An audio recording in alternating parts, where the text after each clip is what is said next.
પ્રધાનમંત્રી નરેન્દ્ર મોદીએ 4 કિલોમીટર લાંબો ભવ્ય રોડ શો યોજી દેડિયાપાડા ખાતે આયોજિત કાર્યક્રમના સભા સ્થળે પહોંચ્યા હતા.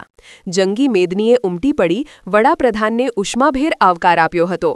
ભગવાન બિરસા મુંડાની 150મી જન્મ જયંતિએ તેમની પ્રતિમાને ફુલહાર અર્પણ કર્યા હતા.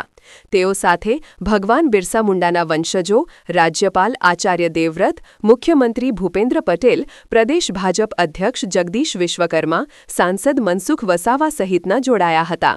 સ્ટેજ પરથી જનજાતિ ગૌરવ દિવસ નિમિત્તે જનજાતિ સમુદાય માટે વિકાસના 9,700 કરોડના વિકાસના કાર્યોના લોકાર્પણ શિલાન્યાસ કર્યા હતા. નરેન્દ્ર મોદીએ તેમના ઉદ્બોધનમાં ભગવાન બિરસા મુંડાના ઘરે જવાવાળા તેઓ પહેલા પ્રધાનમંત્રી હોવાનું કહ્યું હતું. જય જોહરથી શરૂઆત કરી જનજાતિ સમુદાય માટે ભાજપ સરકારે કરેલા કાર્યોની રૂપરેખા આપી હતી. કોંગ્રેસ પર આઝાદી બાદ ભગવાન બિરસા મુંડાના યોગદાન અને તેમને ભૂલાવી દેવાનો પણ તેઓએ આરોપ લગાવ્યો હતો. તો આદિવાસી વિસ્તારોમાં પણ કોંગ્રેસે કોઈ વિકાસ નહીં કરી આદિવાસીઓને અસુવિધામાં જીવવા મજબૂર રાખ્યા હોવાનું મંચ પરથી જણાવ્યું હતું.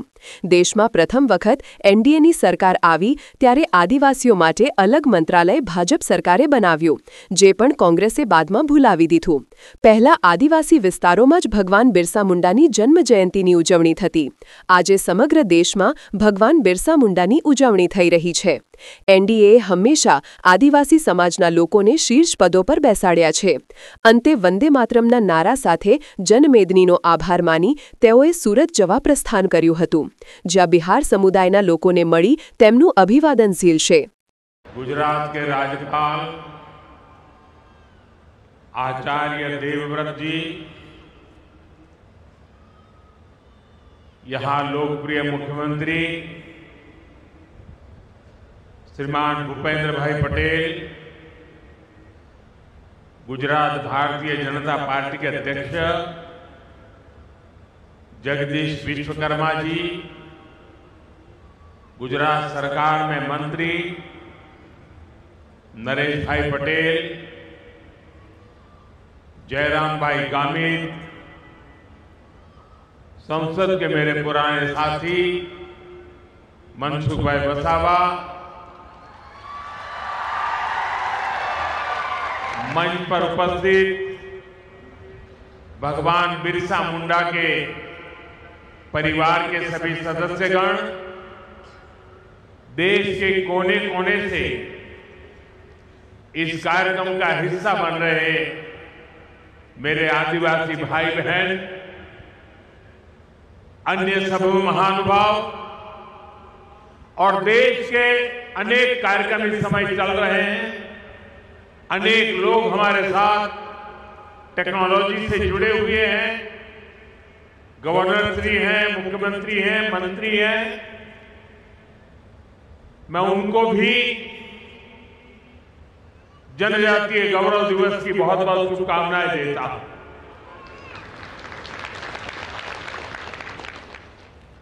आम तो मारे तमारी पास आओ એટલે ગુજરાતી બોલવાનું હોય.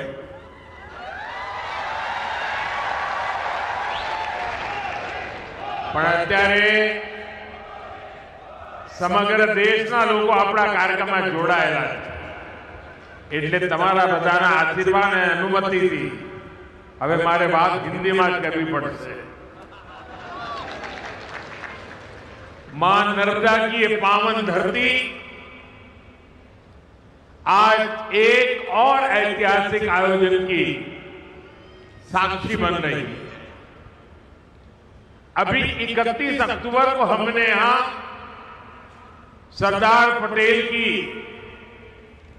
150वीं जयंती मनाई. हमारी एकता और विविधता को सेलिब्रेट करने के लिए भारत पर्व शुरू हुआ और आज भगवान बिरसा मुंडा की 150वीं जयंती के इस भव्य आयोजन के साथ हम भारत पर्व की पूर्णता के साक्षी बन रहे हैं. मैं इस पावन अवसर पर भगवान बिरसा मुंडा को प्रणाम करता हूं. आजादी के आंदोलन में गुजरात, राजस्थान, मध्य प्रदेश और पूरे जनजातीय क्षेत्र में आजादी की अलग जगाने वाले गोविंद गुरु का आशीर्वाद भी हम सबके साथ जुड़ा हुआ है। मैं इस मन से गोविंद गुरु को भी प्रणाम करता हूं। अभी कुछ देर पहले मुझे देव मोगरा माता के दर्शन का भी सौभाग्य प्राप्त हुआ।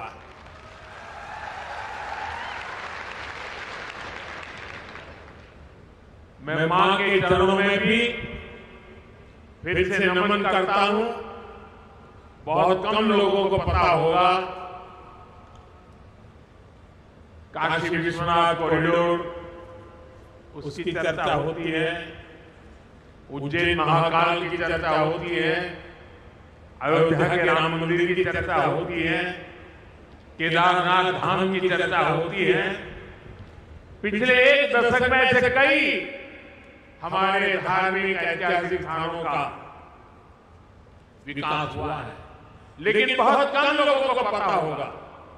मैं 2003 में मुख्यमंत्री के रूप में जब कन्या शिक्षा के लिए देड़ियापाड़ा में आया था और तब मैं मां के चरणों में नमन करने गया था और उस समय वहां की जो स्थिति मैंने देखी थी, एक छोटी सी झोपड़ी जैसी जगह थी और मेरे जीवन में जो पुनर्निर्माण के अनेक काम हुए होंगे तो उसकी अगर मैं गर्व के साथ कह सकता हूं, उसकी शुरुआत देव मोगरा माता के इस स्थान के विकास से हुई।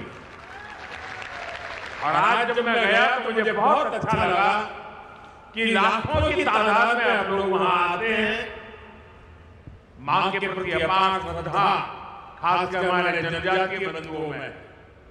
साथियों, देड़ियापाड़ा और सागवाड़ा का एक क्षेत्र कबीर जी की शिक्षाओं से प्रेरित रहा और मैं तो बनारस का सांसद हूं और बनारस यानी संत कबीर की धरती, इसलिए संत कबीर का मेरे जीवन में अलग स्थान स्वाभाविक है। मैं इस मंच से उन्हें भी प्रणाम करता हूं। साथियों, आज यहां देश के विकास और जनजातीय कल्याण से जुड़े कई प्रोजेक्ट का लोकार्पण और शिलान्यास हुआ।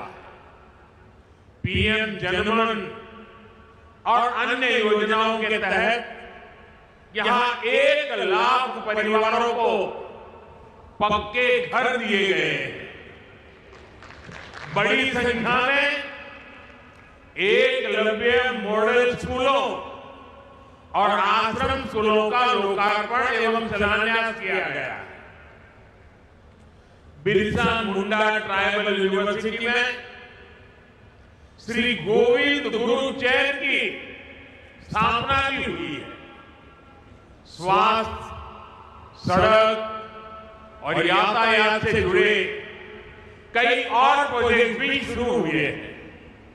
मैं सभी विकास कार्यों के लिए, सेवा कार्यों के लिए, कल्याण योजनाओं के लिए आप सभी को, विशेष करके गुजरात के और देश के मेरे जनजातीय परिवारों को बहुत बहुत बधाई देता हूं। साथियों, 2021 में हमने भगवान बिरसा मुंडा की जयंती को जनजातीय गौरव दिवस के रूप में मनाने की शुरुआत की थी। जनजातीय गौरव हजारों वर्षों से हमारे भारत की चेतना का अभिन्न हिस्सा रहा है। जब जब देश के सम्मान, स्वाभिमान और स्वराज की बात आई तो हमारा आदिवासी समाज सबसे आगे खड़ा हुआ। हमारा स्वतंत्रता संग्राम इसका सबसे बड़ा उदाहरण है। आदिवासी समाज से निकले कितने ही नायक नायिकाओं ने आजादी की मशाल को आगे बढ़ाया।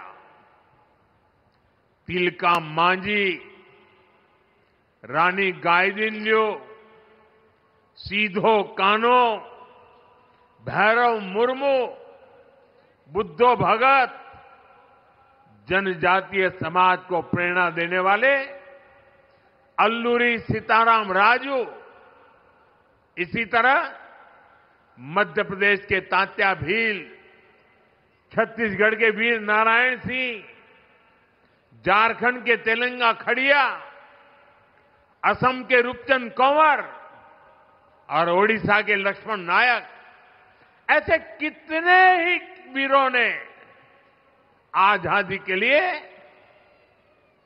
अपार त्याग किया, संघर्ष किया, जीवन भर अंग्रेजों को चैन से बैठने नहीं दिया। आदिवासी समाज ने अनगिनत क्रांतियों की आजादी के लिए अपना लहू बहाया। साथियों, यहां गुजरात में भी जनजातीय समाज के ऐसे कितने ही शूरवीर देशभक्त हैं। गोविंद गुरु, जिन्होंने भगत आंदोलन का नेतृत्व किया, राजा रूपसिंह नायक, जिन्होंने पंचमहाल में ब्रिटिश सरकार के खिलाफ लंबी लड़ाई लड़ी, मोतीलाल तेजावत, जिन्होंने एक ही आंदोलन चलाया, और अगर आप पाल चितरिया जाएंगे तो सैकड़ों आदिवासियों की शहादत का वहां स्मारक है। जलियांवाला बाग जैसी वो घटना साबरकांठा के पाल चितरिया में हुई थी। हमारी दसरीबेन चौधरी, जिन्होंने गांधी जी के सिद्धांतों को आदिवासी समाज तक पहुंचाया। स्वतंत्रता संग्राम के ऐसे कितने ही अध्याय जनजातीय गौरव और आदिवासी शौर्य से रंगे हुए हैं। भाइयों बहनों, स्वतंत्रता आंदोलन में ट्राइबल समाज के योगदान को हम भुला नहीं सकते हैं, और आजादी के बाद यह काम होना चाहिए था। लेकिन कुछ ही परिवारों को आजादी का श्रेय देने के मोह में मेरे लक्षावधि आदिवासी भाई बहनों की त्याग, तपस्या, बलिदान को नकार दिया गया। और इसलिए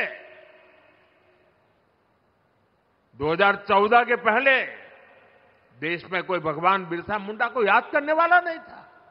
सिर्फ उनके अगल बगल के गांव तक पूछा जाता था। हमने उस परिस्थिति को बदला। क्यों? हमारी अगली पीढ़ी को भी पता होना चाहिए कि मेरे आदिवासी भाई बहनों ने हमें कितना बड़ा तोहफा दिया है, आजादी दिलवाई है। और इसी काम को जिंदा करने के लिए, आने वाली पीढ़ी को स्मरण रहे, इसलिए हमने देश में कई ट्राइबल म्यूजियम बनाए जा रहे हैं। यहां गुजरात में भी राजपीपला में ही 25 एकड़ विशाल ट्राइबल म्यूजियम के लिए जमीन पर बहुत बड़ा म्यूजियम आकार ले रहा है। अभी कुछ दिन पहले मैं छत्तीसगढ़ भी गया था।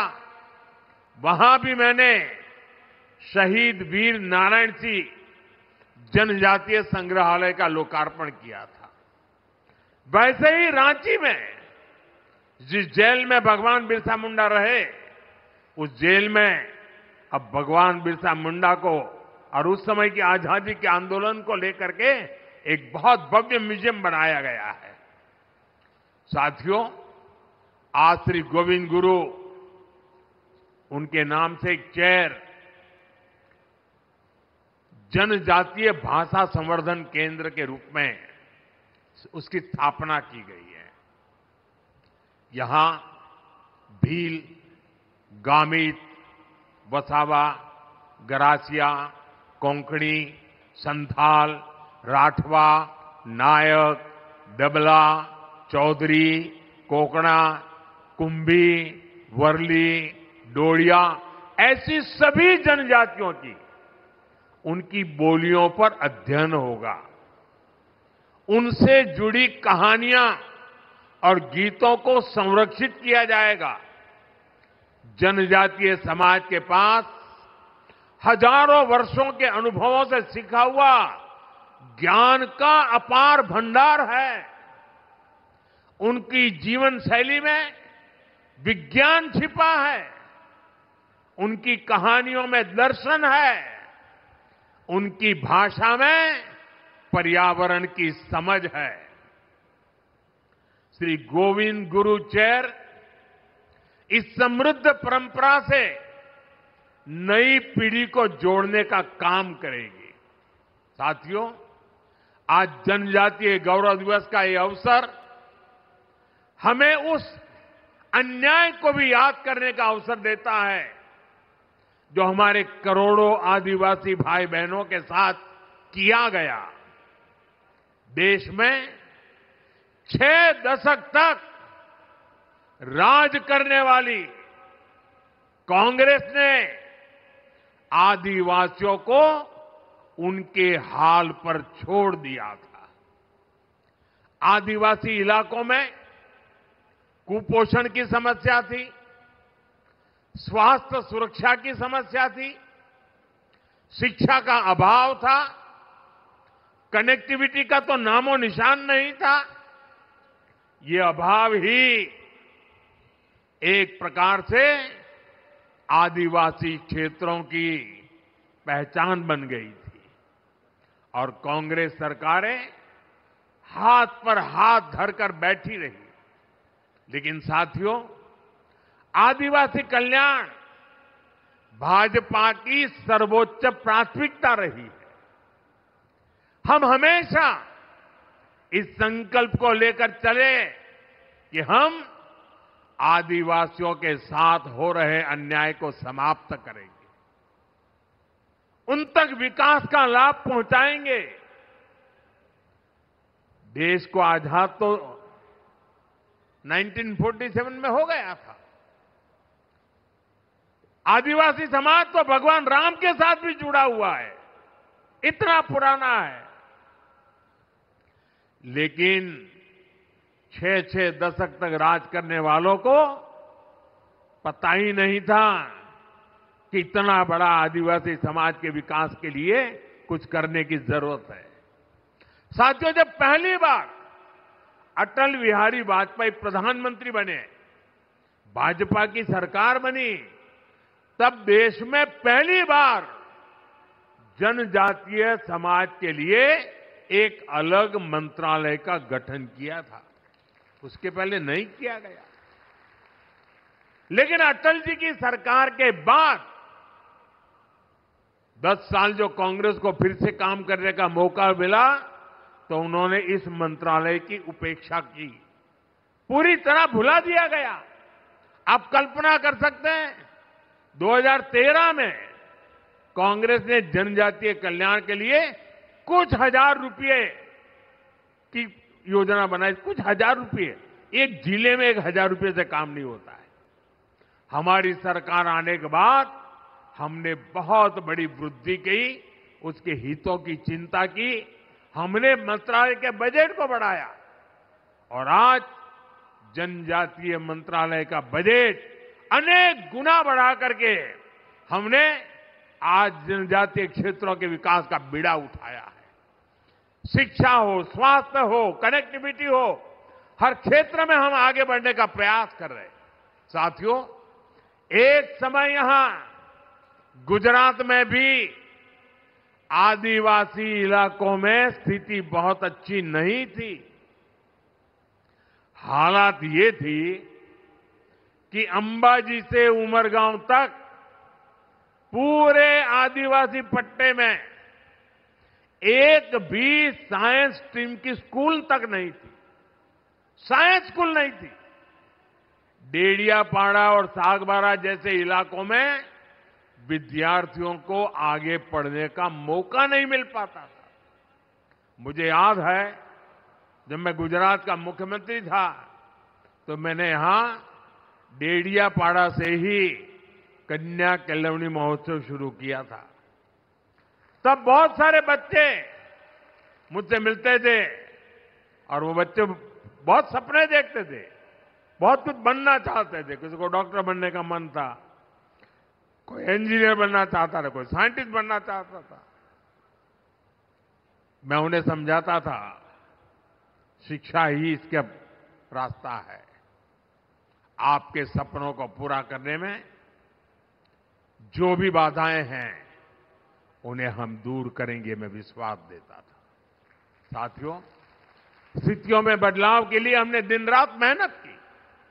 उसी का परिणाम है आज गुजरात के आदिवासी पट्टे में मैं जब मुख्यमंत्री बना उसके पहले जहां साइंस स्ट्रीम की स्कूल नहीं थी, आज उस आदिवासी पट्टे में 10,000 से ज्यादा स्कूल है। पिछले 2 दशकों में आदिवासी इलाका में 2 दर्जन साइंस कॉलेज, सिर्फ स्कूल नहीं, science college, commerce college, arts college बने हैं। भाजपा सरकार ने आदिवासी बच्चों के लिए सैकड़ों हॉस्टल तैयार किए। यहां गुजरात में 2 ट्राइबल यूनिवर्सिटी भी बनवाई। ऐसे ही प्रयासों से यहां भी बड़ा बदलाव आया है। 20 साल पहले जो बच्चे अपना सपना लेकर मुझसे मिलते थे, अब उनमें से कई डॉक्टर और इंजीनियर है, तो कोई रिसर्च फील्ड में काम कर रहा है। साथियों, आदिवासी बच्चों का भविष्य उज्जवल बनाने के लिए हम दिन रात काम कर रहे हैं। बीते 5-6 वर्षों में ही केंद्र सरकार ने देश में एकलव्य मॉडल आदिवासी स्कूलों के लिए 18,000 करोड़ रुपए से ज्यादा खर्च किए। छात्राओं के लिए स्कूल में जरूरी सुविधाएं उपलब्ध कराई गई। इसका नतीजा ये है कि इन स्कूलों में एडमिशन लेने वाले ट्राइबल बच्चों की संख्या में 60% की वृद्धि हुई है। साथियों, आदिवासी युवाओं को जब अवसर मिलते हैं तो वो हर क्षेत्र में बुलंदी को छूने की ताकत रखते हैं। उनकी हिम्मत, उनकी मेहनत और उनकी काबिलियत, ये उन्हें परंपरा से मिले हुए, विरासत में मिले होते हैं। आज खेल जगत का उदाहरण सबके सामने है। दुनिया में तिरंगे की शान बढ़ाने में आदिवासी बेटे बेटियों ने बहुत बड़ा योगदान दिया है। अभी तक हम सब मैरी कॉम, थोनाकल गोपी, दुती चंद और भाईचुंग भूटिया जैसे खिलाड़ियों के नाम जानते थे। अब हर बड़ी प्रतियोगिता में ट्राइबल इलाकों से ऐसे ही नए नए खिलाड़ी निकल रहे हैं। अभी भारत की क्रिकेट टीम ने विमेन वर्ल्ड कप जीतकर इतिहास रचा है।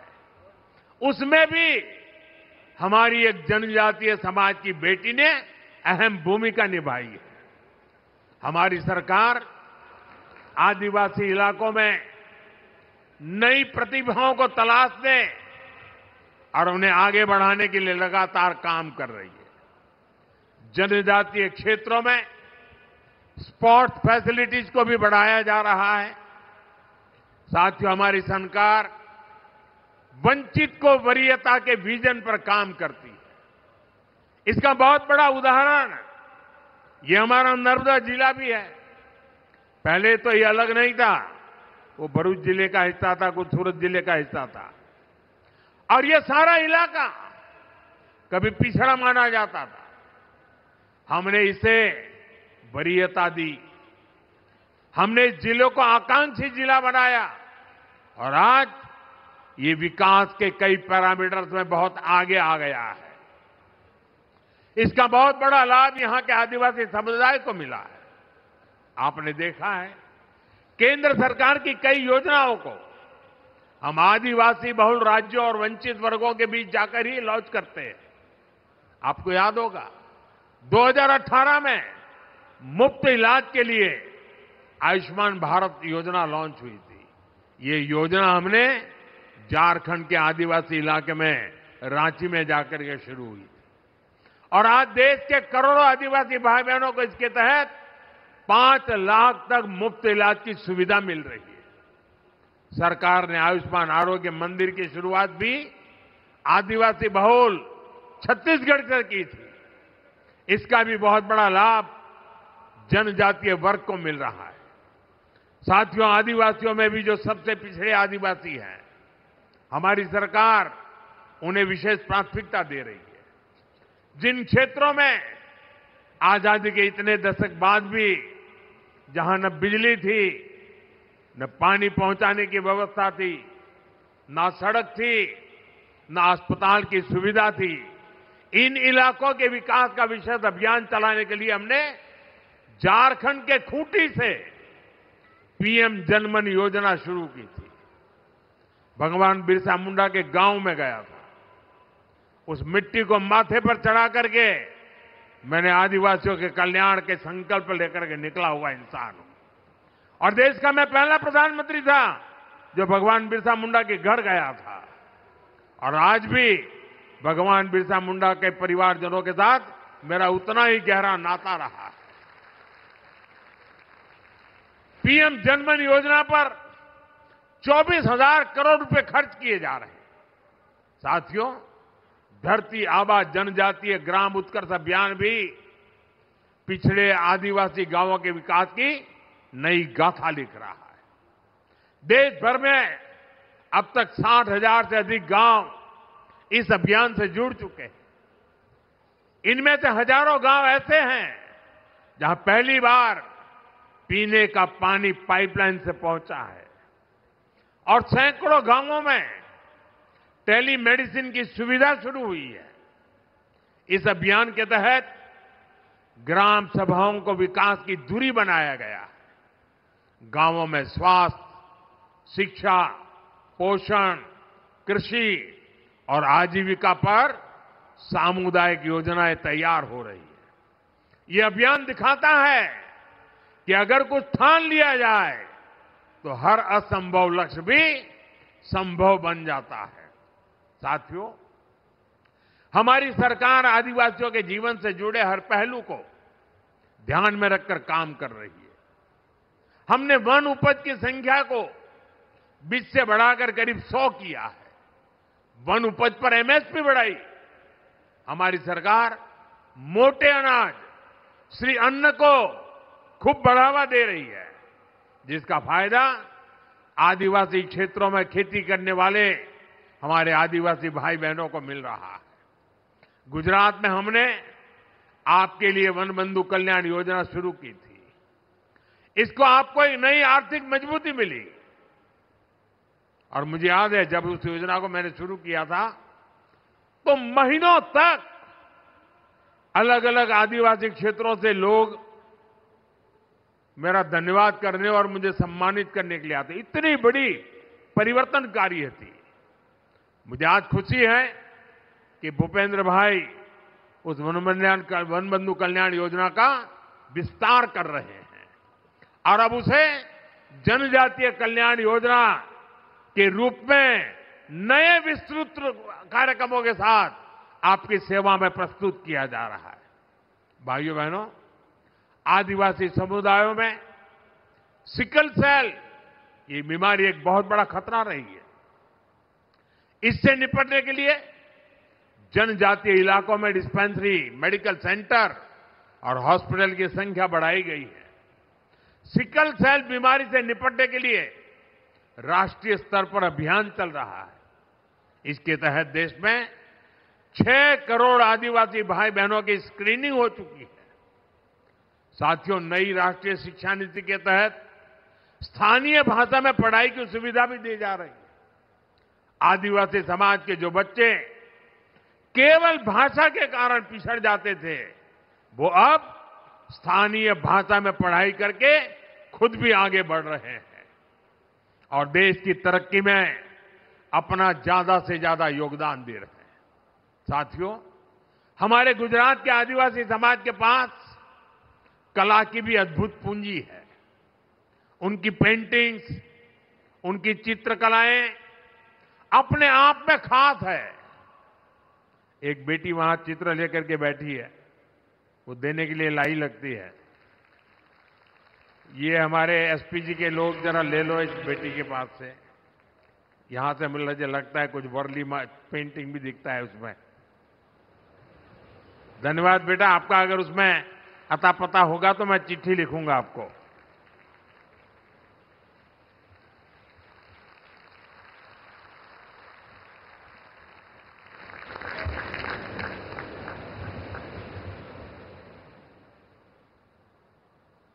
बहुत बहुत धन्यवाद बेटा।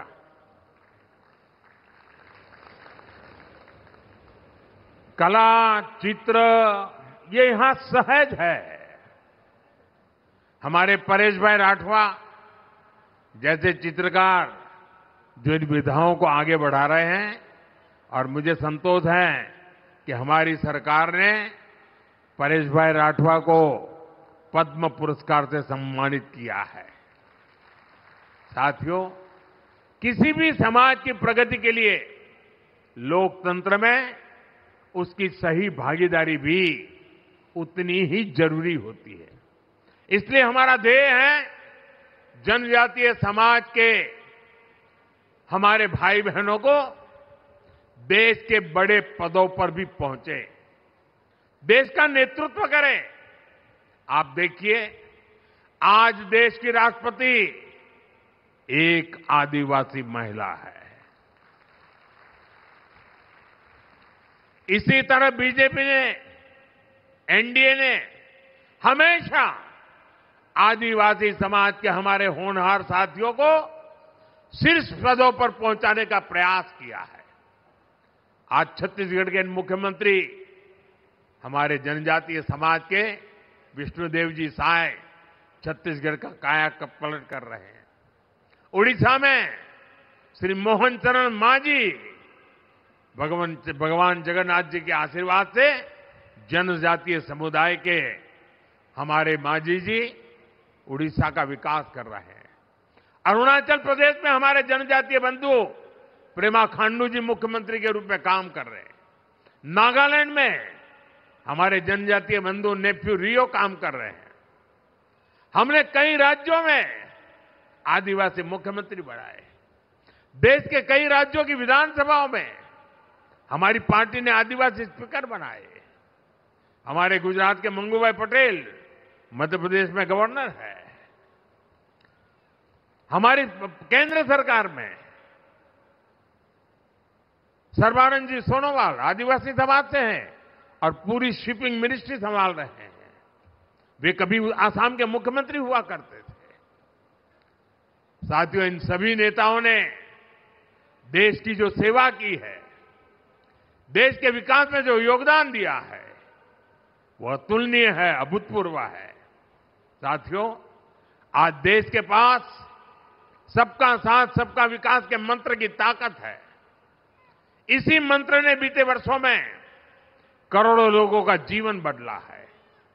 इसी मंत्र ने देश की एकता को मजबूती दी है और इसी मंत्र ने दशकों से उपेक्षित जनजातीय समाज को मुख्य धारा से जोड़ा है। इतना ही नहीं, संपूर्ण समाज का नेतृत्व हो रहा है।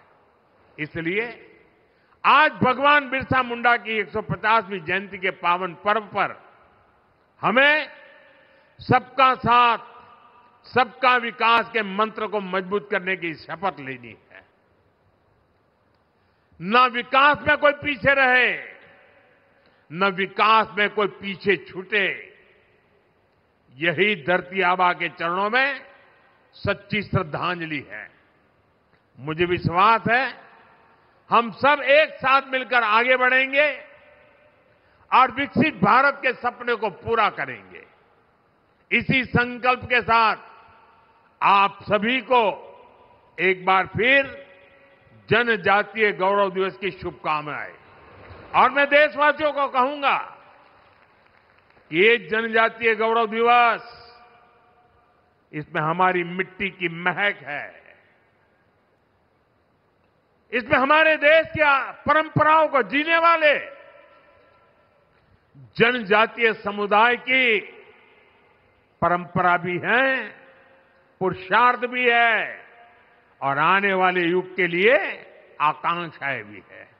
और इसलिए भारत के हर कोने में हमेशा हमेशा हमने 15 नवंबर को भगवान बिरसा मुंडा के जन्म दिवस को, जनजातीय गौरव दिवस को अत्यंत गौरव के साथ मनाना है। हमें नई शक्ति से आगे बढ़ना है, नए विश्वास से आगे बढ़ना है और भारत की जड़ों से जुड़ते हुए हमने नई ऊंचाइयों को पार करना है। इस विश्वास के साथ आप सबका बहुत बहुत धन्यवाद। भारत माता की, भारत माता की, भारत माता की। हम सबको पता है वंदे मातरम, इस गीत को 150 साल, ये अपने आप में भारत की एक महान प्रेरणा का, लंबी यात्रा का, लंबे संघर्ष का, हर प्रकार से वंदे मातरम एक जो मंत्र बन गया, उसके 150 वर्ष हम मना रहे हैं। मेरे साथ बोलिए, वंदे वंदे वंदे वंदे वंदे वंदे वंदे वंदे वंदे। बहुत बहुत धन्यवाद।